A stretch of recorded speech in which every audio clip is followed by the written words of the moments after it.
समाजासाठी एक नाही 1000 गुन्हे दाखल झाले तरी चालेल, पण आम्ही समाजाची साथ सोडणार नाही, समाजाला सोडणार नाही. कारण आज आम्ही जे काही आहोत समाजाच्या जीवावर मोठे झालेलो आहोत.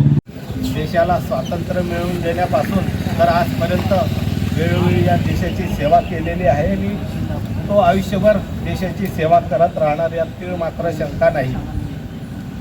कोणी आमच्याकडं पाहुणा म्हणून येत असेल तर आम्ही नक्कीच आदिवासी जातीरिवाजाप्रमाणे आदरातिथ्य त्याचं करतो. जातीरिवाजाप्रमाणे त्याला कोंबडी खाऊ घालू, मटण खाऊ घालू, दारू पाजू, त्याचं ढोल वाजवून स्वागत करू, सगळ्याच गोष्टीत आम्ही करू. पण कायमस्वरूपी जर कोणी आमच्या ताटामध्ये मागत असेल तर अजिबात त्याला देणार नाही. कारण तो आमचा जन्मसिद्ध अधिकार आहे आणि तो कुठल्या सरकारने नाही दिला. आदरणीय डॉक्टर बाबासाहेब आंबेडकरांनी घटनेमध्ये तरतूद केली आणि त्याप्रमाणे चाललेलं आहे. त्याच्यामुळे आम्ही कोणासाठी आमच्या ताटातलं द्यायला आम्ही तयार नाहीत. जे आहे ते आमचं हक्काचं आहे. आमचा हक्क आम्ही दुसऱ्याला देणार नाही. आणि जोही पक्ष असेल, मी कुठल्या पक्षाचं नाव नाही घेत, पण जोही पक्ष असेल फक्त तो मतांसाठी राजकारण करतो आहे. फक्त आदिवासी समाज हा समाजासाठी राजकारण करत आहे. समाजाला एकवटून तो समाजाला न्याय मिळवून देण्यासाठी प्रयत्न करत आहे. माझी सर्व या राजकीय नेत्यांना विनंती आहे, जे विविध पक्षामध्ये आहेत, त्या सर्व आदिवासी लोकप्रतिनिधींना माझी नम्रपणे विनंती आहे की जेव्हा जेव्हा आदिवासी समाजावर अन्याय अत्याचार होत असेल, समाजामध्ये कोणी घुसखोरी पाहत असेल, तेव्हा आपण सगळ्यांनी सगळे पक्ष बाजूला ठेवून एकाच ठिकाणी, एकाच छताखाली, एकाच झेंड्याखाली आपण सगळ्या आदिवासींनी एकत्र आलं पाहिजे. जेव्हा आपण एकत्र येऊ तेव्हाच आपण कुठंतरी समोरच्याला लढा देऊ शकू. अन्यथा आपण फक्त राजकीय याच्यामध्ये गुरफटले जाऊ. प्रत्येकाला कोणी हा या पक्षाचा, कोणी त्या पक्षाचा, आपण कुठल्याच पक्षाचे नाही आहे. आपण सगळ्यात पहिले समाजाचे आहोत आणि सगळ्यात महत्त्वाचं म्हणजे समाज मोठा आहे, पक्ष मोठा नाही. हे प्रत्येकाने लक्षात ठेवलं पाहिजे की पक्ष मोठा नाही, समाज मोठा आहे आणि समाजासाठी त्याने जगलं पाहिजे, समाजासाठी काम केलं पाहिजे.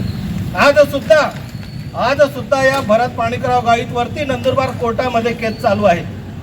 धनगर आरक्षणाच्या विरोधामध्ये 2013-14 मध्ये तेव्हाचे तत्कालीन उपमुख्यमंत्री अजितदादा, त्यावेळेचे उपमुख्यमंत्री होते, त्यांची गाडी अडवली. आज सुद्धा आमची कोर्टामध्ये केस चालू आहे.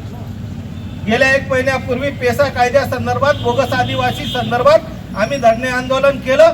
आज सुद्धा नवापूर पोलीस स्टेशनला आमच्यावरती गुन्हे दाखल आहे.